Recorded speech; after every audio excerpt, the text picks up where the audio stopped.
Some days are perfect. The sun is shining, the air is warm, and you wish it could last forever. But it never does.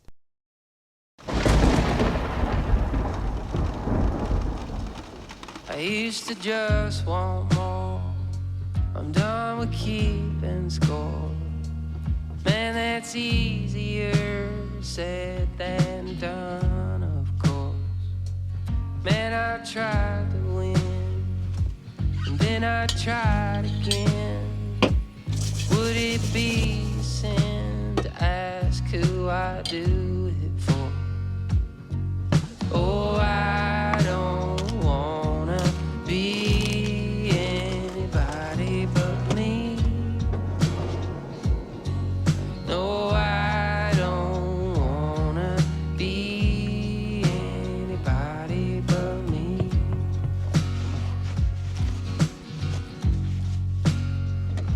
Sometimes I laugh too loud, just trying to please my crowd. Like I could own this town, ain't that some shit? 'Cause it's a big parade, yeah, masquerade charade. I'm out here today to visit the Santa Rosa Plateau, which is one of my favorite places to just zen out. In light of the recent rainfall, the spot even holds a really special, fleeting exhibit of sorts. I'll show you what I mean. Anybody but me. No, I don't wanna be anybody but me.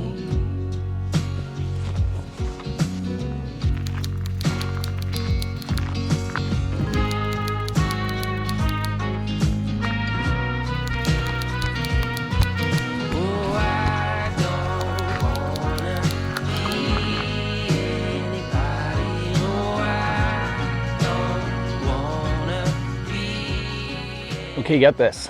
The Santa Rosa Plateau is kind of like stepping back in time. This place has been almost untouched for centuries. You've got ancient oak trees, volcanic rocks from millions of years ago, and these wide open grasslands that just feel kind of magical. Also, when you're out here, you got to keep your eyes peeled for tarantulas. I mean, they're harmless, I think, but still a little creepy. If you come at the right time, like after some rain, you'll find these vernal pools. They only show up for a few weeks after a good rain, and then they disappear, just kind of like magic.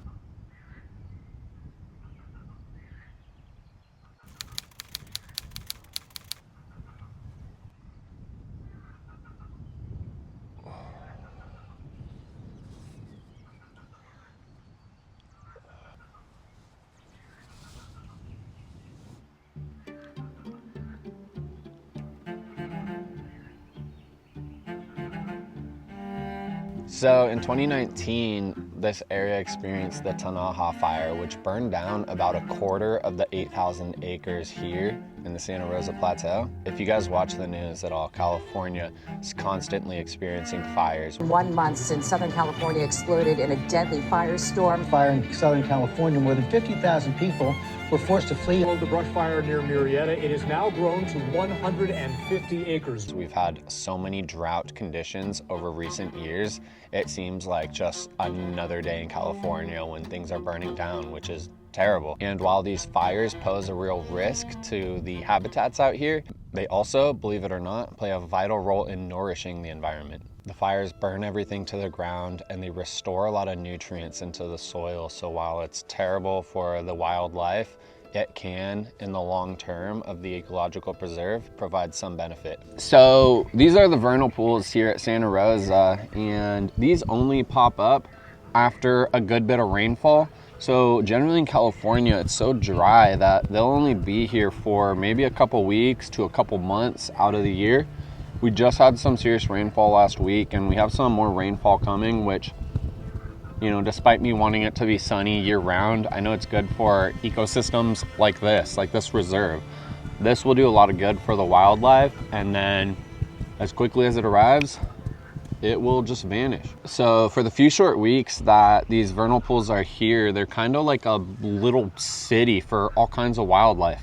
fairy shrimp hatch, wildflowers bloom, and if you time it right, you can just see all kinds of life in and around these vernal pools. And when the pools dry up, everything just goes dormant, waiting for the next rainfall to just bring them back to life. It's also a breeding ground for freaking mosquitoes, and they are trying to eat me alive right now, so I'm gonna get out of here.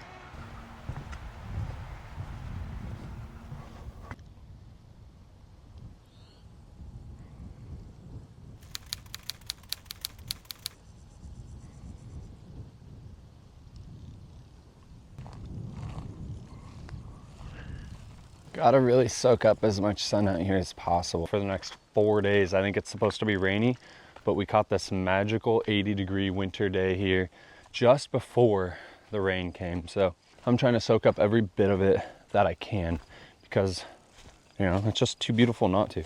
Also, just look at this view. Look at that valley. I don't even know if you can see, if you can appreciate the depth on that thing. Maybe if I go sprinting down this hill, you'll be able to tell. You probably could, but that's not gonna happen.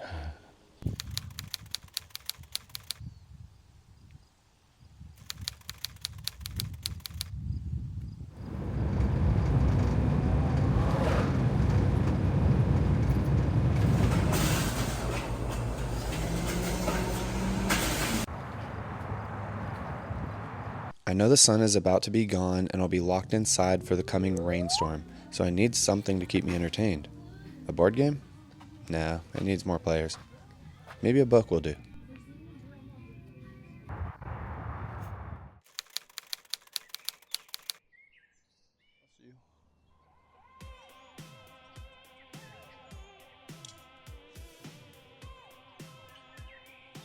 Got no idea what I'm doing here, but I'm just gonna see what happens.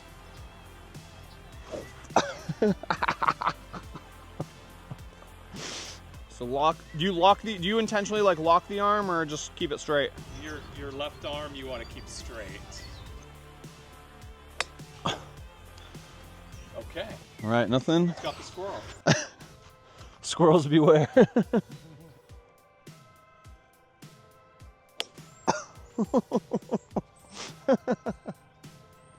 Try this again.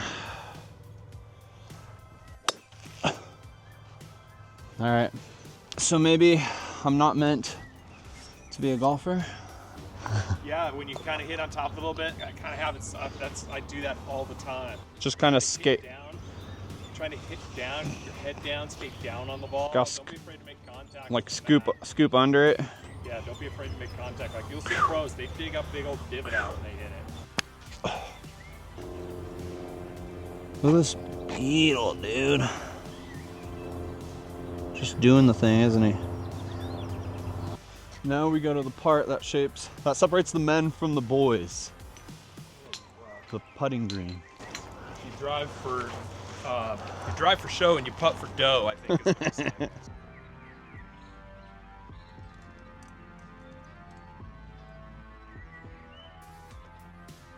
At a hole 1 right there. That'll be our first hole. Farthest one on the right here? Yep. Okay. Okay. So we're gonna just chip from this rough. You can use my pitching wedge. Okay. And yeah, you chip and then putt. You okay being on? on? Go to hole 2, hole 3, hole 4, hole 5. Cool. Cool. Let's go. All right, you're up first.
Just count.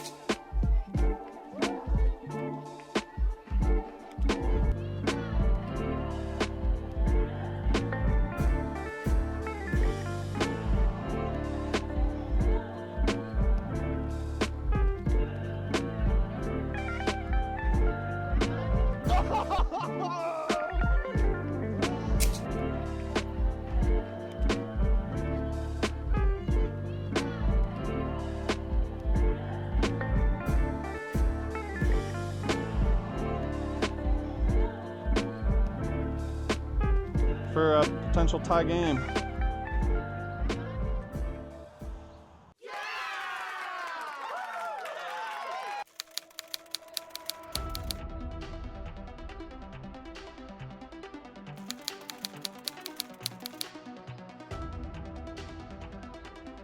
We each won a hole and we tied on 3. All the rest tied? Yeah. Well, we got 1 hole off.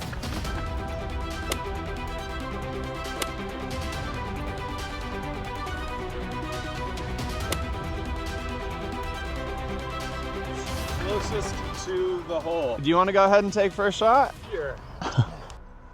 Show how it's done.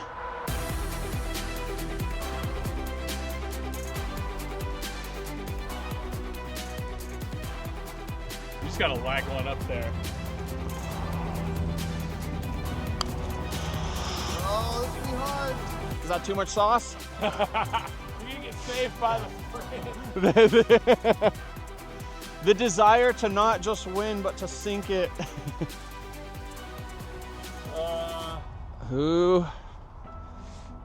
Are you counting your steps?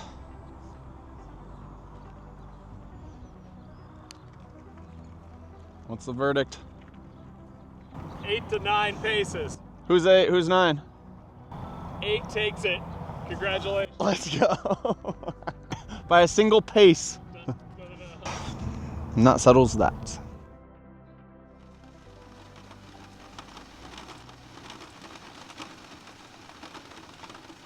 One moment you're basking in the sun, the next you are waiting out the storm. That's just how life goes sometimes.